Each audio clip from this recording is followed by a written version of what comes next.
नमस्कार दोस्तों, मैं doctor Sumit Gupta, divine medicine and piles clinic Lucknow से। आज के सेशन में हम बात करेंगे सेकेंड ग्रेड का फिस्टुला क्या होता है। एक भैया ने क्वेश्चन पूछा है कि मुझको एमआरआई रिपोर्ट में सेकेंड ग्रेड का फिस्टुला आया है, इंटरस्फिंक्ट्रिक लिखा है, तो इसका क्या मतलब होता है, इसे कैसे समझें।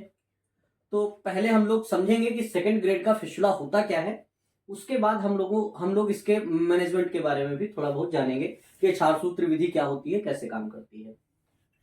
तो जो सेकेंड ग्रेड का फिस्टुला, पहले फिस्टुला जान लेते हैं क्या होता है। फिस्टुला एक ऐसी व्याधि होती है, एक ऐसी बीमारी होती है जिसमें हमारे गुदा मार्ग के जो मलद्वार है इसके पैरेलली ही एक टनल जैसी डेवलप हो जाती है, एक कह सकते हैं पैरेलल रास्ता, ट्रैक डेवलप हो जाता है, जिसकी एक ओपनिंग हमारे एनल कैनाल के अंदर होती है और एक ओपनिंग बाहर पेरी एनल स्किन पर होती है। इसके एनाटॉमी के बारे में हमने कई सेशन में कई वीडियो रिकॉर्ड किए हैं, अगर आपको देखना है तो एक बार हमारे YouTube चैनल पर जाके देख सकते हैं, मैंने काफी डिटेल में बताया हुआ है। फिर भी हम एक बार जान लेते हैं। ये रेक्टम है जहां पे मल स्टोर होता है, हमारी बड़ी आंत का लास्ट पार्ट। उसके बाद का जो हिस्सा होता है इसको हम कहते हैं एनल कैनाल, जहां पर रेक्टम और एनल कैनाल आपस में मिलते हैं, इसको कहते हैं एनोरेक्टल रिंग। इसको एनल रेक्टल रिंग बोलते हैं। ठीक, जो एनल कैनाल है इसमें ऊपर से 1.5 सेंटीमीटर चलने पर कुछ कॉलम जैसे मिलते हैं, जिनको एनल कॉलम ऑफ मॉर्गेग्नी बोलते हैं। ये बेसिस, इनके जो बेस होते हैं कॉलम के, वो वाल्व लाइक स्ट्रक्चर से जुड़े होते हैं, जिन्हें एनल वाल्व्स कहा जाता है। यहीं पर कुछ साइनसेस होते हैं जिन्हें एनल साइनस कहते हैं। उन्हीं साइनसेस में कुछ ग्लैंड्स होती हैं जिनको एनल ग्लैंड्स कहते हैं, और एनल ग्लैंड्स अपना म्यूकस उन्हीं साइनसेस में ड्रेन करती हैं। उसका कारण ये होता है कि मल जो होता है उसको लुब्रिकेट करने का काम एनल ग्लैंड्स का सिक्रीशन जो म्यूकस है वो करता है। जैसे हमारे माउथ में 3 टाइप की सैलिवरी ग्लैंड होती हैं, वो हमारे फूड को डाइजेशन में भी हेल्प करती हैं और कह सकते हैं लुब्रिकेट भी करती हैं, उनको वेट भी करती हैं। तो ऐसे ही मल को लुब्रिकेट करने के लिए एनल ग्लैंड्स जो होती हैं वो इन्हीं साइनसेस में खुलती हैं। अच्छा, उससे थोड़ा और नीचे चलते हैं 1.5 सेंटीमीटर, तो एक लाइन मिलती है जिसको बोलते हैं क्या, व्हाइट लाइन या हिल्टन लाइन। इसके नीचे की स्किन जो होती है वो केराटिनाइज्ड होती है, इसके ऊपर डेंटेड तक नॉन केराटिनाइज्ड होती है।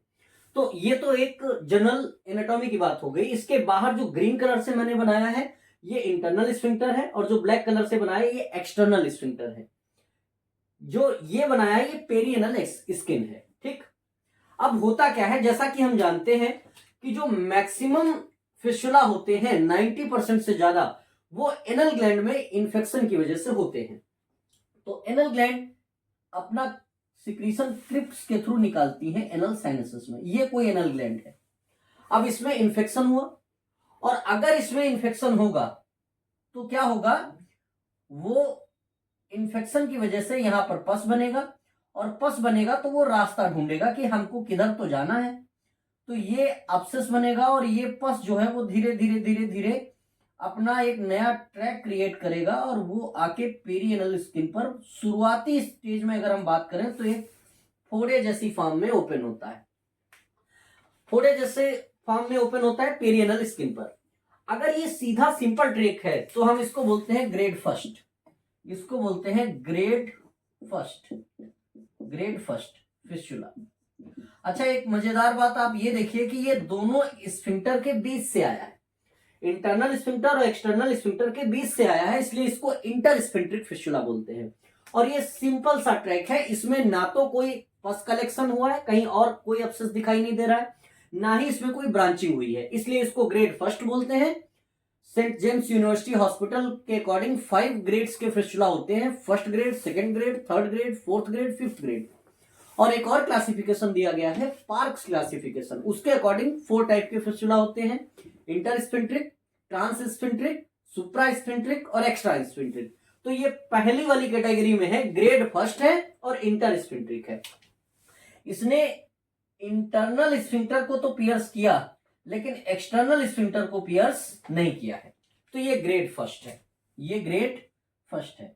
ग्रेड फर्स्ट के बारे में हमने इससे प्रीवियस वीडियो में काफी चीजें एक्सप्लेन की हैं, तो अगर आप देखना चाहें तो आप YouTube चैनल पे जाके देख सकते हैं। आज हम सेकंड ग्रेड के बारे में बात करें तो ये तो ग्रेड फर्स्ट है।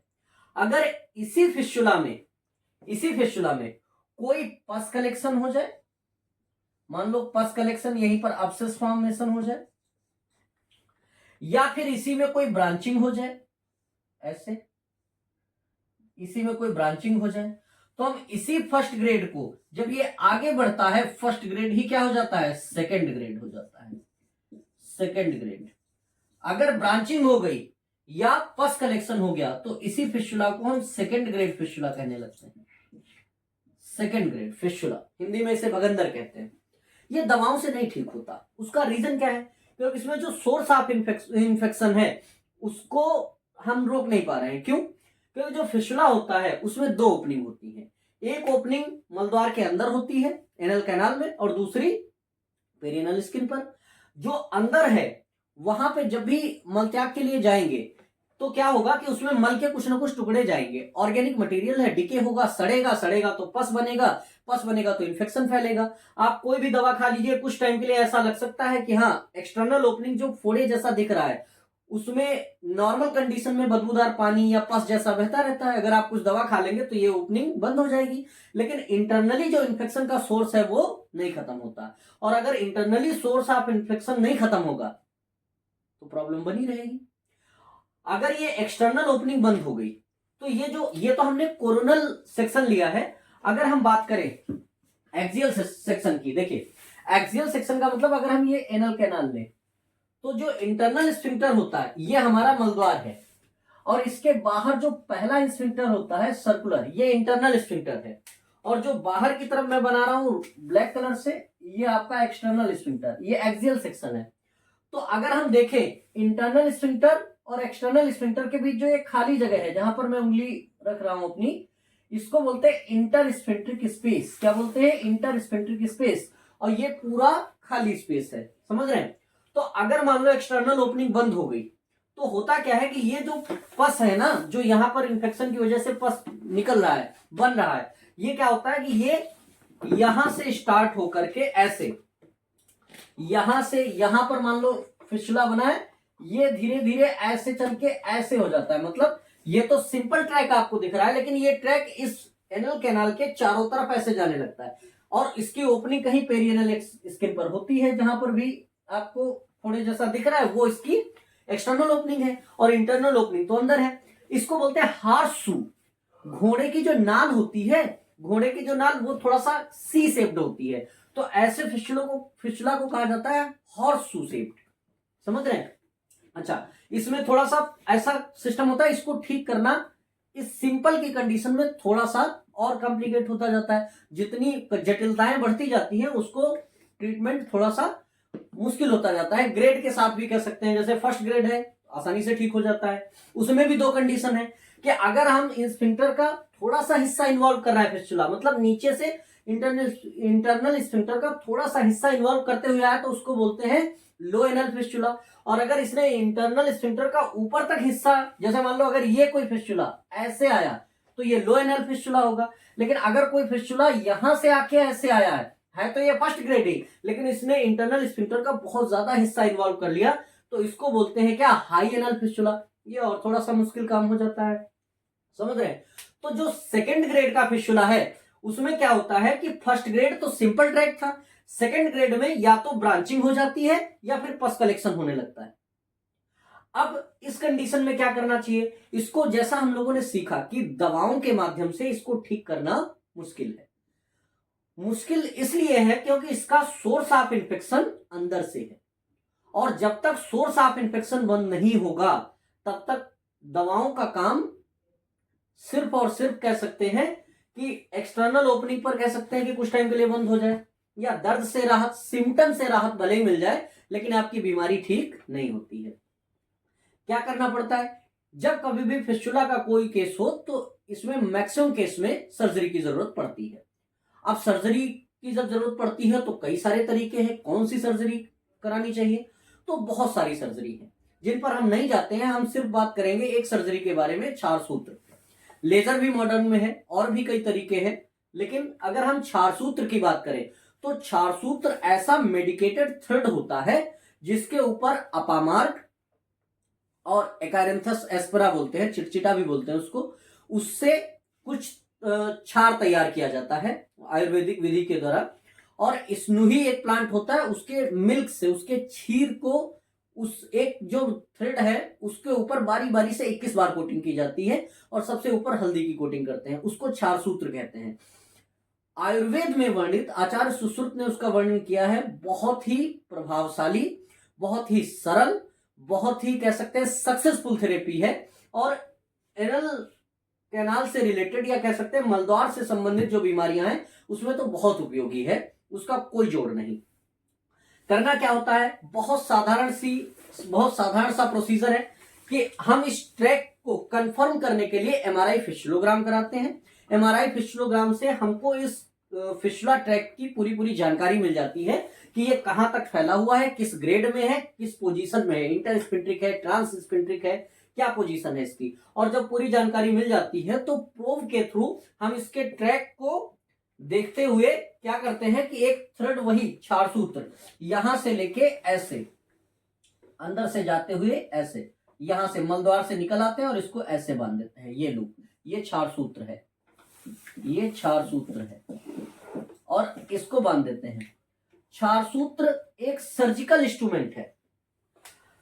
खास बात यह है कि ये छेदन, भेदन, लेखन तीनों कर्म कर सकता है। ऐसा कोई भी सर्जिकल इंस्ट्रूमेंट नहीं है जिसमें ये तीनों क्षमताएं हों, या तो वो छेदन करेगा या भेदन करेगा या लेखन करेगा। लेकिन क्षार सूत्र में ये क्षमता होती है कि ये तीनों काम करता है। पहले जब इसको डालते हैं तो जो डेड टिश्यू, इन्फेक्टेड टिश्यू है उनको हटाता है, दूसरी बात कट भी करता है और तीसरी बात हीलिंग भी कराता है। समझ रहे हैं, जो डेड टिश्यू है उनको हटाता है, उसके बाद जो यहां तक अगर पहुंचा है तो ये क्षार सूत्र धीरे धीरे इस डायरेक्शन में टिश्यू को कट करता हुआ बाहर की तरफ आएगा, मलद्वार की तरफ।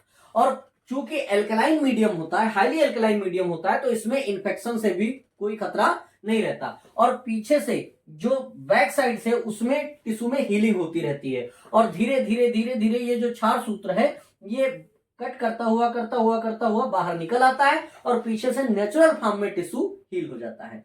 बहुत ही कह सकते हैं प्रभावशाली तरीका है। इसके बहुत सारे फायदे हैं। एक तो ये कि इसमें बिल्कुल भी ब्लड लॉस नहीं होता, इसलिए इसे ब्लडलेस सर्जरी कहा जाता है।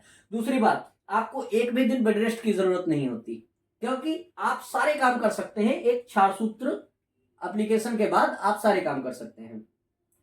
तीसरी बात यह है कि इसमें दोबारा होने के चांसेस, रिकरेंस के चांसेस बहुत कम है, क्योंकि और बहुत सारे प्रोसीजर्स हैं लेकिन उनमें दोबारा होने के चांसेस काफी ज्यादा होते हैं, लेकिन क्षार सूत्र में दोबारा होने के चांसेस बहुत कम होते हैं।